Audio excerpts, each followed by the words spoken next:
The morning sun never reached the lower halls of the imperial palace. Hana moved through the dark corridors with practiced silence, her cleaning supplies clutched against her chest. She had learned long ago that silence kept you safe in a place like this. The Velkhari did not like to hear humans. They preferred to pretend their servants were invisible. Hana was 24 years old, though she felt much older. 3 years of working in the palace had aged her in ways that had nothing to do with time. Her black hair was always tied back in a simple knot. Her uniform was plain gray, like all human servants wore. She was small by Velkhari standards, barely reaching 5 feet tall. To them, she was just another fragile, soft skin. The palace was massive beyond imagination. It stretched across 3 mountains and housed over 10,000 Velkhari nobles and their families. Humans like Hana numbered in the thousands as well, all servants, all invisible. The Velkhari were dragon-like beings with scales that shimmered in colors Hana had no names for. They had wings that could span 20 meters when fully extended. They were beautiful and terrifying in equal measure. Emperor Rykor ruled them all. He was ancient, over 800 years old, according to the whispers Hana heard. His scales were deep crimson like blood under moonlight. She had seen him only from a distance, a figure of absolute power who moved through the palace like a storm. He never looked at servants. Why would he? They were beneath his notice. Hana's job was to maintain the eastern wing of the palace, specifically the Imperial Library. It was a vast room filled with books and data crystals from 1,000 worlds. The Emperor came here sometimes to read, always alone. Hana would clean in the early mornings before he arrived, making sure every surface gleamed. Every book sat perfectly aligned on its shelf. She loved the library. It was the only place in the palace where she felt something other than fear or exhaustion. The books spoke of other worlds, other times, other ways of living. During her brief breaks, when she was certain no one would catch her, Hana would pull a book from the shelf and read a few pages. It was against the rules, of course. Servants were not supposed to educate themselves. But Hana could not help it. The books were windows to places she would never see. Today she was reading a philosophy text written in the old imperial language. She had taught herself to read it over the past year. The book spoke about leadership and compassion, about the responsibility of the powerful to protect the weak. The author's name was listed only as Anonymous Scholar. Hana found the ideas beautiful and sad. Beautiful because they made sense. Sad because they had nothing to do with the reality she lived in. "What are you doing?" The voice cut through the silence like a blade. Hana dropped the book. Her heart hammered in her chest as she spun around. Thexus stood in the doorway, his silver scales catching the dim light. He was the supervisor of the Eastern Wing, a cruel Velkhari who seemed to take personal pleasure in making human servants suffer. "I was just cleaning, my lord," Hana said quickly. She bent to pick up the book, her hands shaking. "You were reading." Thexus moved closer. He was not as large as the Emperor, but he was still twice Hana's height. "Servants do not read. Servants clean." "Yes, my lord. I am sorry, my lord." Sorry is not enough. Thexus's eyes narrowed. He looked around the library, his gaze sharp and calculating. Then he smiled. It was not a kind smile. "Something has gone missing from this library, a valuable data crystal containing military codes. Very valuable indeed." Hana's blood went cold. "I have not taken anything, my lord. I would never—" "Of course you would say that." Thexus walked to a shelf and made a show of searching through it. "But you are here alone every morning. You have access to everything. And now I find you reading, educating yourself beyond your station. Who knows what else you have been doing?" "Please, my lord." "I have only cleaned. I have touched nothing that was not for cleaning." "I do not believe you." Thexus turned to face her fully. "You will be reported to the Security Council. They will investigate. And when they find you guilty, you will be dismissed and marked as a thief. No one will hire you. You will have nothing. Hana wanted to argue, wanted to defend herself, but she knew it was useless. Thexus had decided her fate. Among the Velkari, the word of a noble was law. The word of a human meant nothing. "Please," she whispered, "I need this job. My family needs the money I send home." "You should have thought of that before you became a thief." Thexus walked past her toward the door. "Pack your things. You have 1 hour before security comes for you." He left. The door closed behind him with a heavy sound that felt like the ceiling of a tomb. Hana stood alone in the library, the book still in her hands. She looked down at it, at the words about compassion and responsibility. They seemed like lies now, pretty lies written by someone who had never been powerless. She thought about her family back on Earth. Her mother, working 3 jobs to keep food on the table. Her younger brother Minho, sick with a disease that required expensive medicine. Hana had volunteered to come to the Velkari Empire because the pay was good. She had endured 3 years of humiliation and fear because every credit she earned went home to them. Minho was getting better because of her sacrifice, and now it was all gone. Hana carefully placed the book back on its shelf. Her hands were steady now. She had no more tears left to cry. She had cried them all out during her first month in the palace. Now she just felt empty. She left the library and walked to the servant quarters. Her room was tiny, barely large enough for a bed and a small trunk. She owned almost nothing. A few changes of uniform, a photo of her family, a datapad for sending messages home. She packed everything into a small bag. Other human servants watched her go. Some looked sympathetic. Others looked away, afraid that whatever had happened to her might happen to them too. No one spoke. No one helped. Hana walked out of the imperial palace with her bag over her shoulder and her head held high. She would not give them the satisfaction of seeing her broken. The capital city of the Velkari Empire was called Draconis Prime. From above, it looked beautiful, with towers that reached toward the sky and bridges of light connecting building to building. From the ground, where Hana walked with her small bag, it looked different. The beauty was only for those who could fly. For those who walked, the city was a maze of shadows and narrow streets. Hana had saved some money over the 3 years. Not much, but enough to rent a small room for a few weeks while she looked for new work. Except when she went to withdraw her savings, she found her account had been frozen. There was a notice attached. Funds seized as restitution for theft. Thexus had moved faster than she expected. He had not only gotten her fired, but had taken everything she had. She stood outside the banking terminal, staring at the screen that showed her balance at 0. Around her, the city moved with its usual chaos. Velkari flew overhead, their wings creating gusts of wind that knocked smaller beings off their feet. Merchants shouted about their goods. Street vendors sold food that smelled wonderful and cost more than Hana could afford. She had exactly 12 credits in her pocket. That was enough for maybe 2 meals if she was careful. For the first time since leaving the palace, Hana felt afraid. Real fear, the kind that sat in her stomach like ice. She had no money, no job, and no way to send anything home to her family. Worse, the mark of thief would follow her everywhere. Employers checked records. No one would hire someone accused of stealing from the imperial palace. She tried anyway. For 2 weeks, Hana walked from business to business asking for work.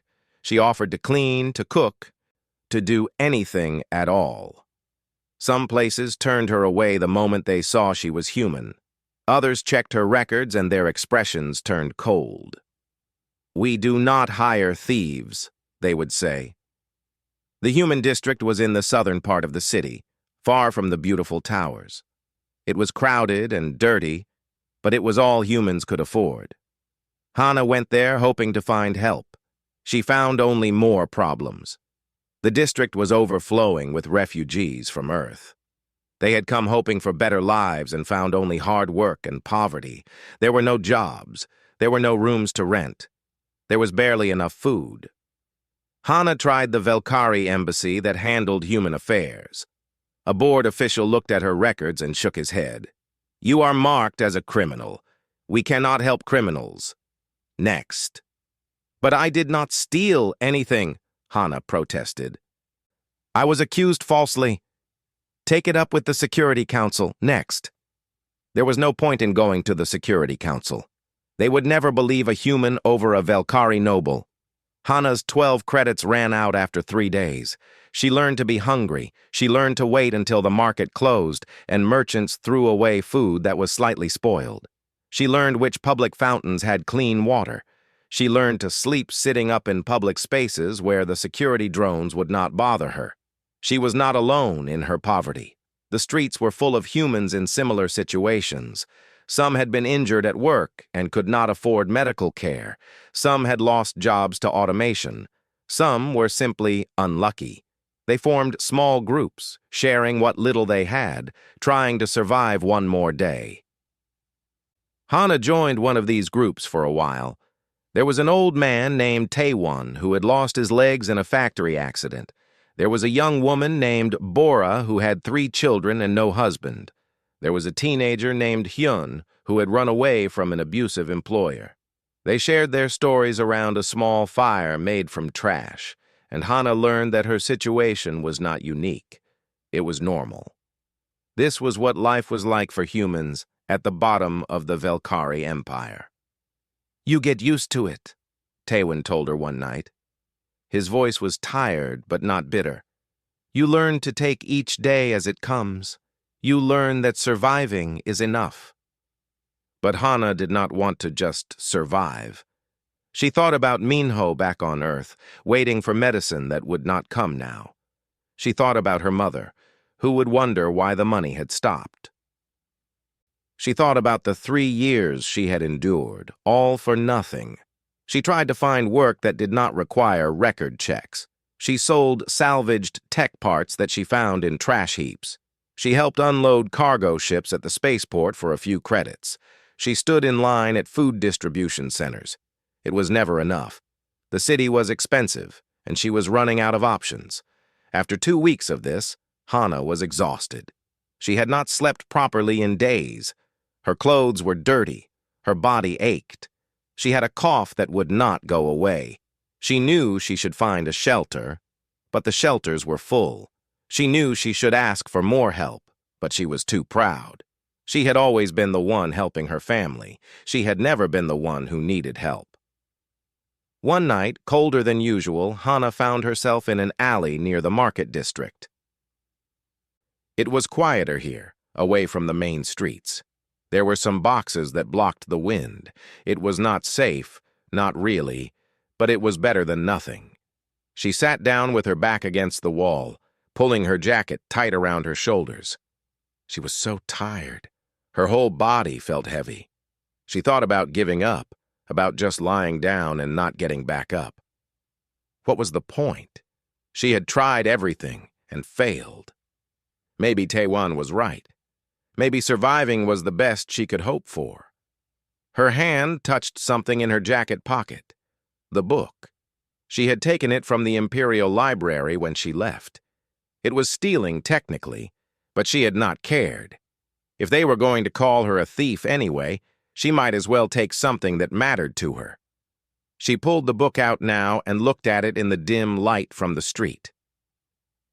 The words about compassion and responsibility seemed even more distant now. But they were also comforting in a strange way.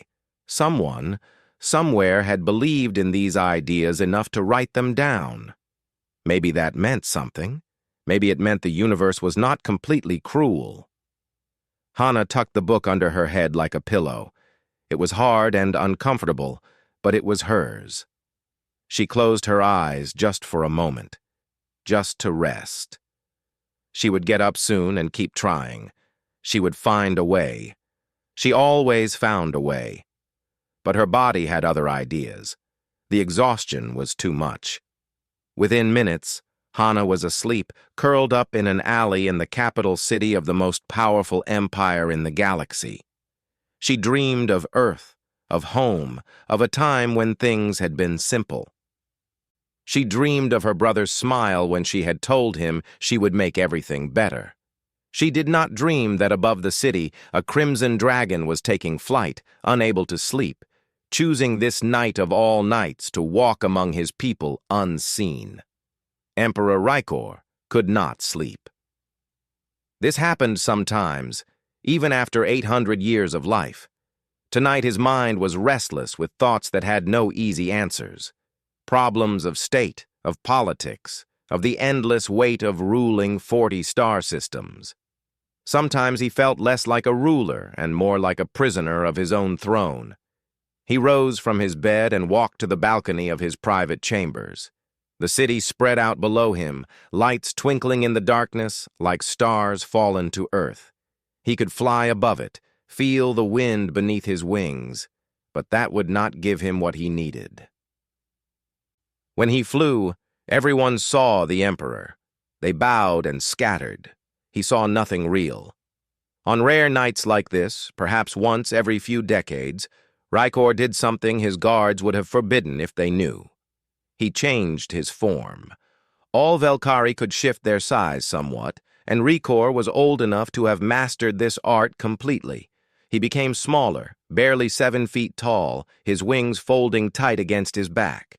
He wrapped himself in a hooded cloak that hid his crimson scales. Then he left the palace through a secret passage known only to him. The city looked different from the ground. Rykor walked through streets he had never walked before, past buildings he had only seen from above. He saw Velkhari families gathered in restaurants, laughing and talking. He saw merchants closing their shops for the night. He saw the machinery of his empire working without him, and it was strange to be so irrelevant. He walked for an hour, just observing, just being something other than an emperor. His feet took him toward the market district, a part of the city he had no reason to ever visit. Here the buildings were older, less maintained. The lights were dimmer. Fewer Velkhari flew overhead. This was where the lower classes lived, he realized. This was where the workers and servants spent their lives. He turned down an alley, still lost in thought when he saw her. A human woman was sleeping against the wall, curled up like she was trying to make herself as small as possible. Her jacket was thin and inadequate for the cold night. Her face was peaceful despite the obvious discomfort of her situation. Something about the scene made Rykor stop. He moved closer, curious despite himself. The woman was young, her features delicate. Her black hair had come loose from its tie and fell across her face. She looked fragile, like all humans did, but there was something in her expression that suggested strength. Even in sleep, there was determination in the set of her jaw. Then Rykor saw the book. It was tucked under her head, being used as a pillow. The cover was familiar, very familiar. He knelt down, careful not to wake her, and tilted his head to read the title. Principles of Compassionate Leadership by Anonymous Scholar. Rykor felt something twist in his chest. He had written that book 200 years ago, during a period of doubt about his own rule. He had seen empires rise and fall, had watched powerful civilizations destroy themselves through cruelty and neglect. He had wanted to write something different, something that spoke to the kind of leadership he wished existed, but he had been too proud to publish it under his own name. An emperor writing about compassion would have been seen as weak, so he had published it anonymously and placed a single copy in his personal library. Just one copy for himself, to remember what he had once believed. And now this human woman, sleeping in an alley, had that book. Rykor looked at her more carefully. The uniform under her jacket was palace gray, a servant's uniform. He tried to remember if he had seen her before. His memory was excellent, enhanced by centuries of practice. He thought back to the library, to the quiet mornings when he would read alone. Yes. He remembered her now, a small human woman who cleaned the library with unusual care. He had noticed once that she was reading during her break. He had found it curious, but had not said anything. Servants' reading was against the rules, but Rykor had broken enough rules in his long life to not judge others for doing the same. But why was she here? Why was she sleeping in an alley with his book under her head? Rykor stood and thought about simply leaving. This was not his concern. One human's problems meant nothing in the grand scheme of empire. He had millions of subjects. He could not care about all of them. Except he had written a book about caring, about how true power came not from domination, but from lifting those who fall. He had written those words and believed them once. What did it say about him if he could not live by them now? He knelt down again and gently touched the woman's shoulder. "Wake up!" Hana's eyes opened immediately, wide with fear. She scrambled backward, nearly hitting her head on the wall.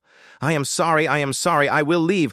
"Be calm," Rykor said, keeping his voice low. The hood shadowed his face, and in his smaller form, he did not look particularly threatening. "I am not going to hurt you."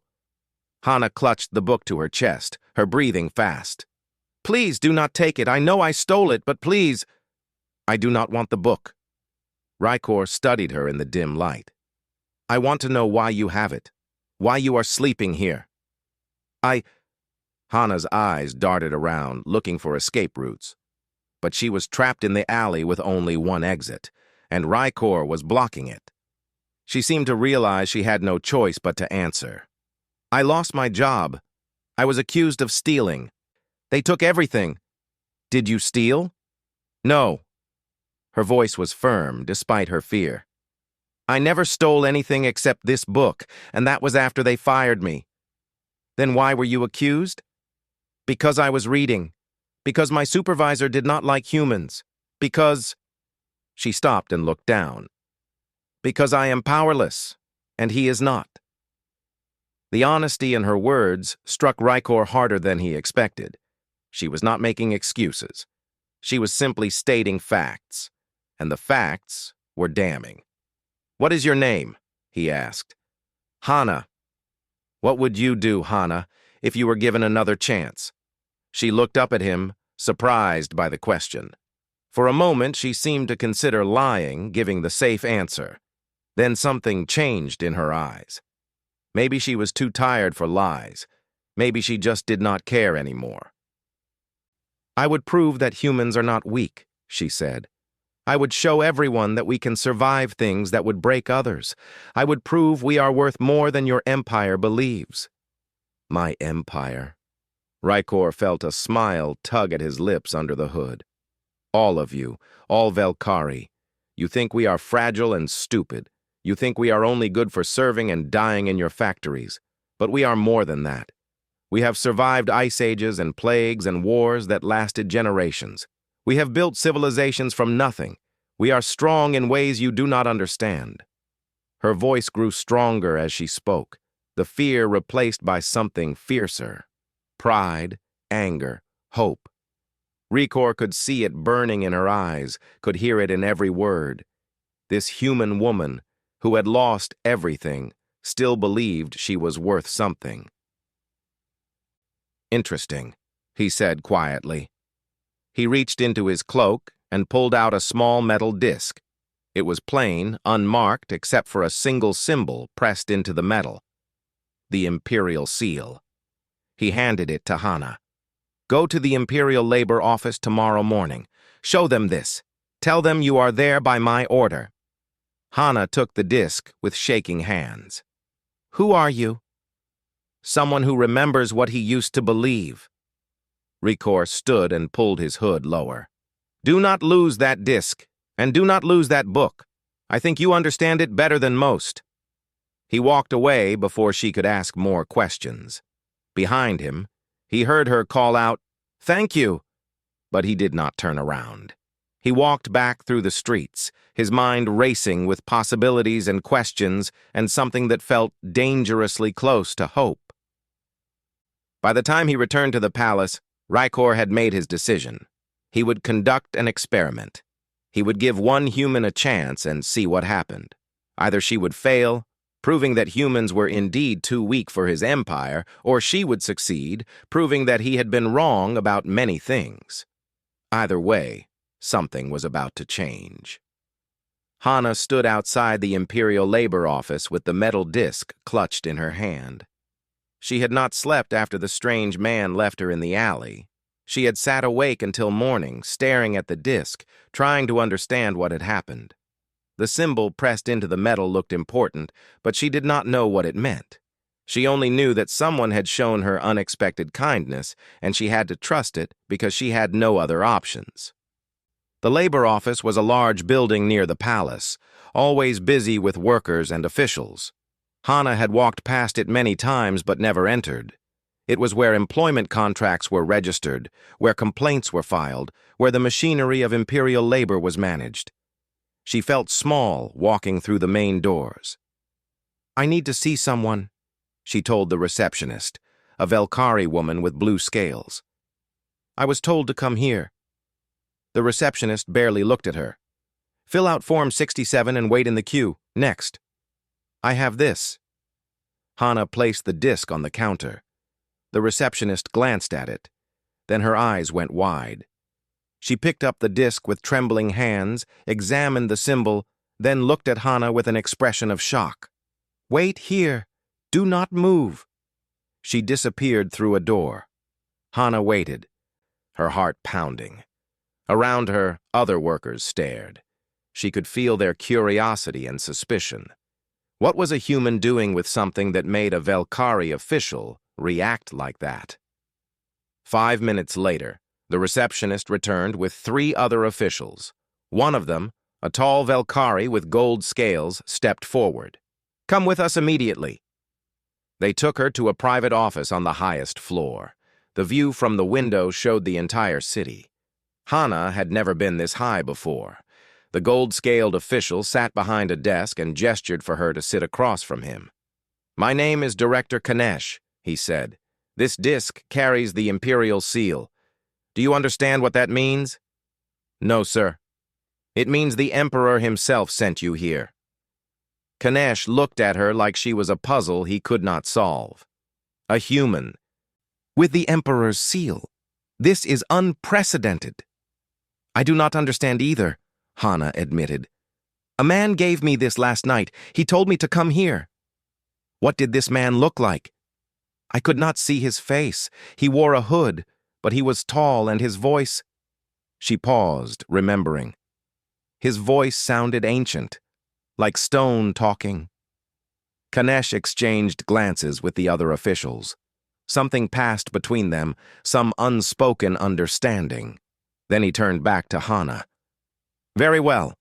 According to the Emperor's orders, you are to be appointed as Director of Human Integration in the Imperial Administration." Hana blinked. "I am sorry. What?" "You heard correctly. As of this moment, you are responsible for improving human living and working conditions throughout the Empire. You will have an office, a budget, and staff. You will report directly to the Imperial Council." "But I was a maid. I was fired. I have no qualifications for—" "The Emperor has decided otherwise." Kanesh slid a datapad across the desk. "These are your initial instructions. You have 6 months to show measurable improvements in human productivity and satisfaction. If you succeed, humans will be granted limited citizenship rights. If you fail—" He paused. "If you fail, all humans will be relocated to mining colonies in the outer systems." The weight of it crashed down on Hana like a physical thing, the fate of every human in the Empire resting on her shoulders. It was impossible. It was insane. "Why would the Emperor do this?" she whispered. "His Majesty called it an experiment. He said, and I quote, 'If humans are truly as weak as claimed, this appointment will prove it. If they are not, we have been fools.'" Kanesh stood. "Your office is ready. Your staff is waiting. I suggest you begin immediately. You have already wasted 1 morning." Hana spent the first week in a state of shock.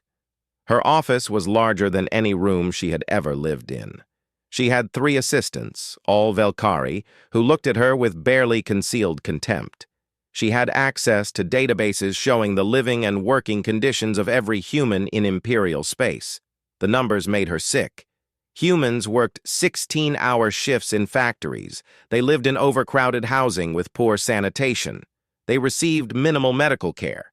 Their children had no access to education. They were paid barely enough to survive. And worst of all, they had no voice. They could not complain without being fired. They could not organize without being arrested. They were invisible and powerless. Hana wanted to fix everything at once, but she knew that was impossible. She had to be strategic. She had to think like someone who understood how systems worked. So she did what humans had always done when facing impossible situations. She adapted. First, she surveyed the humans themselves. She went to factories and housing complexes and asked workers what they needed most. Many were too afraid to speak honestly, but some trusted her enough to tell the truth. They were exhausted. They were hungry. They were losing hope. Second, she looked at Earth history. Humans had faced exploitation before and found ways to fight it. Not through violence, but through efficiency and organization. She studied labor movements, worker protections, productivity research. She learned that well-rested workers produced more than exhausted ones, that educated workers made fewer mistakes, that workers with hope worked harder than workers with none. Third, she started making changes, small ones at first. She reduced work shifts from 16 hours to 12, using Earth research to show that productivity actually increased with more rest. She established basic medical clinics in human housing areas. She started food programs that provided better nutrition. She created education classes where human children could learn skills. The Velkari officials fought her at every step. They said she was wasting resources. They said humans did not deserve such treatment. They said she was being too soft. Hana smiled and showed them numbers. Productivity was up. Accidents were down. Workers were producing more with fewer mistakes. Even the cruelest official could not argue with profits. But she knew someone was sabotaging her work. Equipment she ordered would arrive broken. Permits would be mysteriously delayed. Supplies would go missing. She suspected Thexus, her old supervisor, but she could not prove it. Then she started the cultural exchange program. This was her most ambitious idea. She brought Velkari students to human neighborhoods to learn about Earth culture. She had human workers give presentations about human history and achievements. She wanted to show the Velkari that humans were not simple servants, but a species with thousands of years of civilization. Some Velkari were curious. They asked questions about Earth's art, music, and philosophy.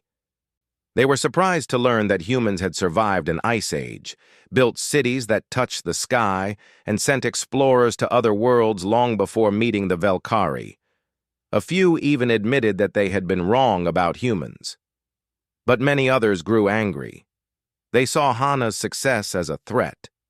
If humans were capable, what did that say about the Velkari who had treated them so badly? What did it say about an empire built on inequality? 4 months into her appointment, Hana had made real progress. Human satisfaction was up by 40%. Productivity was up by 30%. Even some Velkari nobles were impressed. But the resistance was growing stronger, too.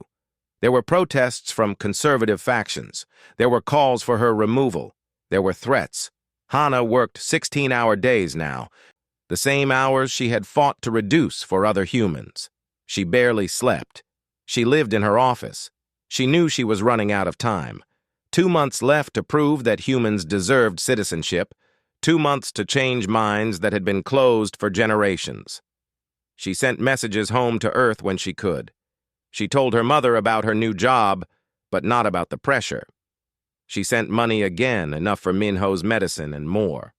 She wrote that she was fine, that everything was working out. She did not mention the exhaustion or the fear or the weight of responsibility that felt like it might crush her. Late at night, alone in her office, Hana would take out the book, the one about compassionate leadership. She would read passages that gave her strength. She would remember the man in the alley who had believed in her enough to give her this chance. She did not know who he was, but she would not let him down. She would not let her people down.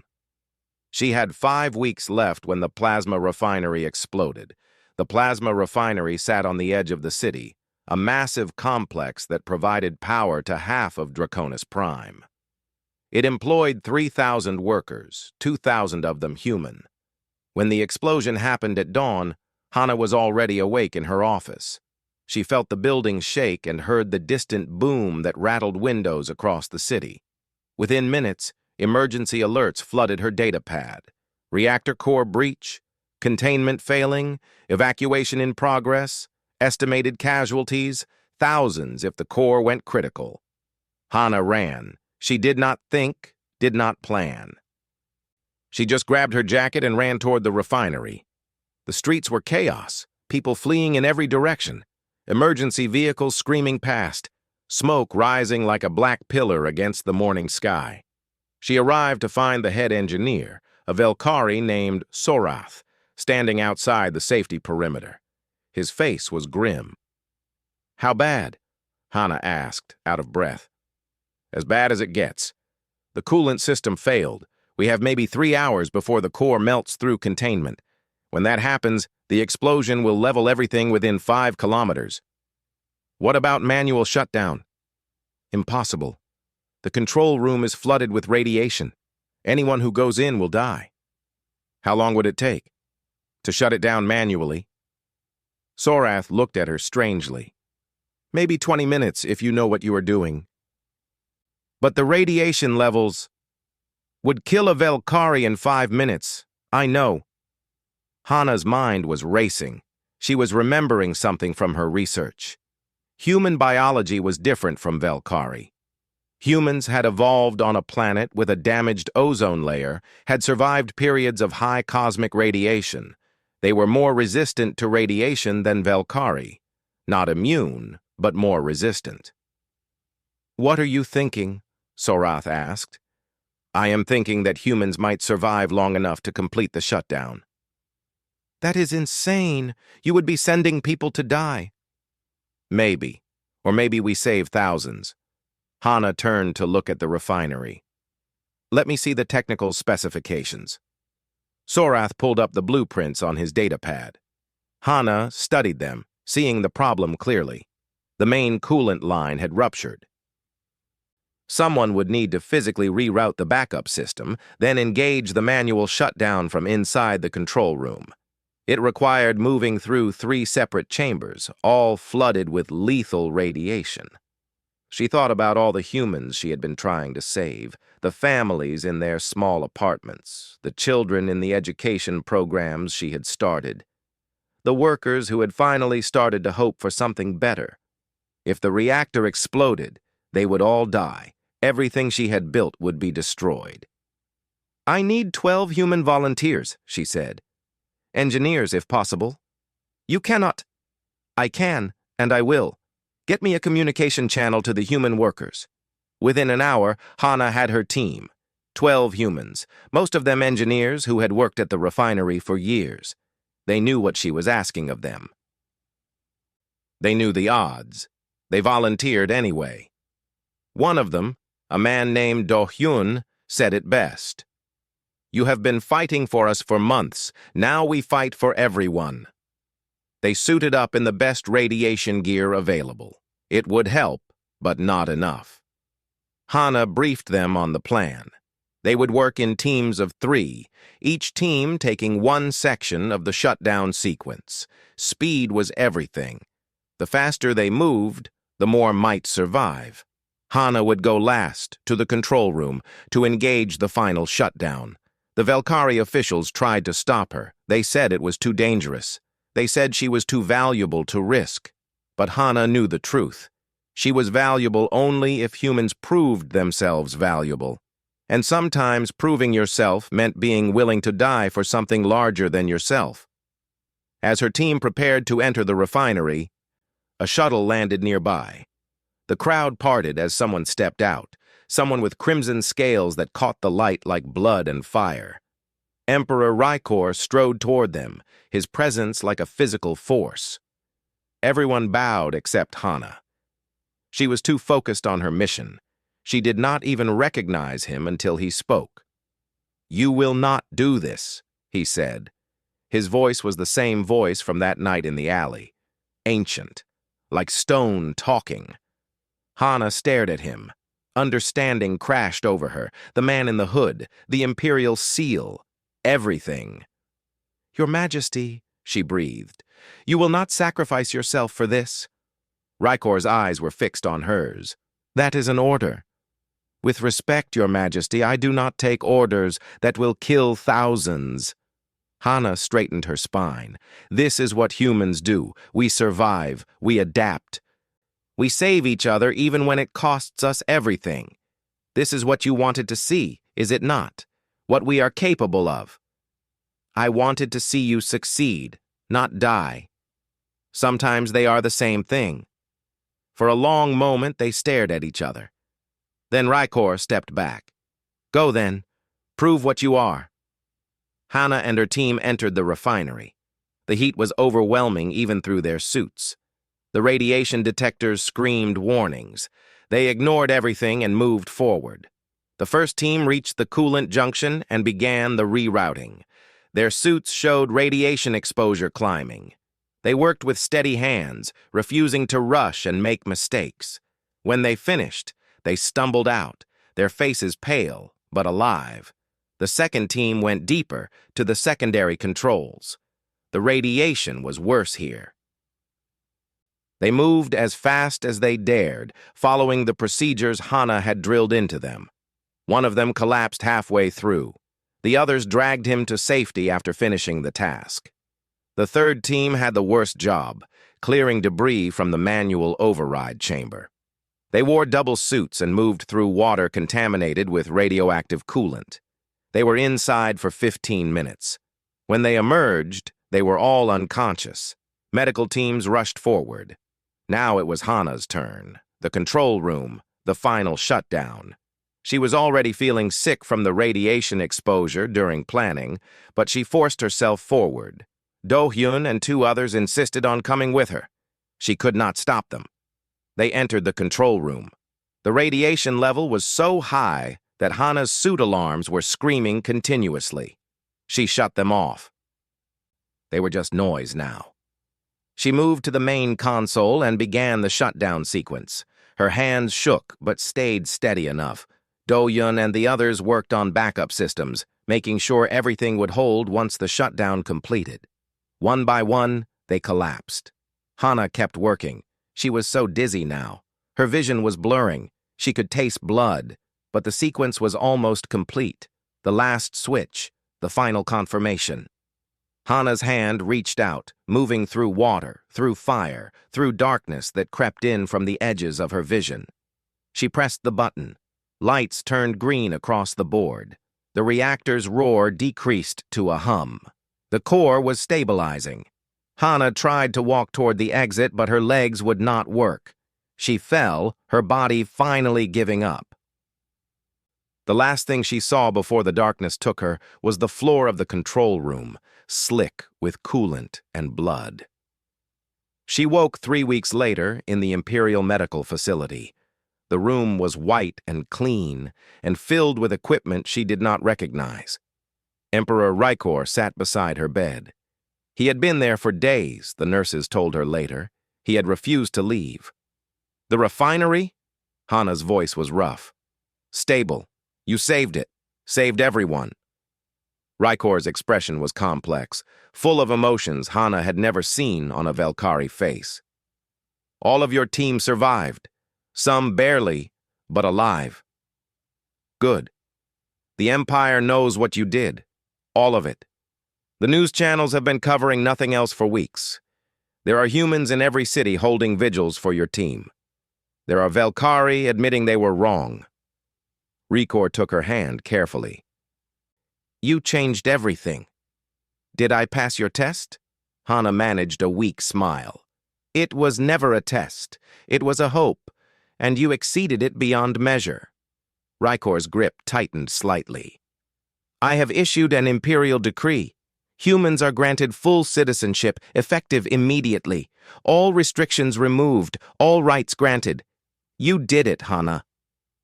Tears slipped down Hana's face. It was not just me. I know. But you led them. You showed everyone what leadership truly means. He paused, then continued quietly. I have been emperor for 800 years. I have ruled by strength and power and fear. I thought that was enough. But you reminded me of something I had forgotten. True power lies not in domination, but in lifting those who fall. I wrote those words once. You made them real. Over the following months, as Hana recovered, the empire transformed. Human representatives were appointed to the Imperial Council. Schools opened in human districts. Laws changed to protect worker rights. The change was not complete, not perfect, but it was beginning. Thexus, the supervisor who had falsely accused Hana, was investigated and found guilty of multiple crimes, including sabotage and theft. The data crystal he claimed was stolen had never existed. He was exiled from Imperial space. Hana's family came from Earth. Her brother Minho, healthy now, enrolled in the Imperial Academy. Her mother got a job as a cultural advisor. They had a real apartment with windows that showed the sky. 6 months after the refinery incident, Hana stood in the Imperial Council chamber. She was no longer Director of Human Integration, but Chief Advisor on Interspecies Relations. She wore formal robes and stood before representatives from 40 worlds. Emperor Rykor introduced her. This human showed me something I had forgotten, he told the assembled leaders, that the smallest act of kindness can change an empire. Today, we do not just govern, we serve. Later, in the quiet of the Imperial Library, Hana placed 2 books side by side on a special shelf. The first was Principles of Compassionate Leadership by Anonymous Scholar. The second was new, its cover fresh and gleaming.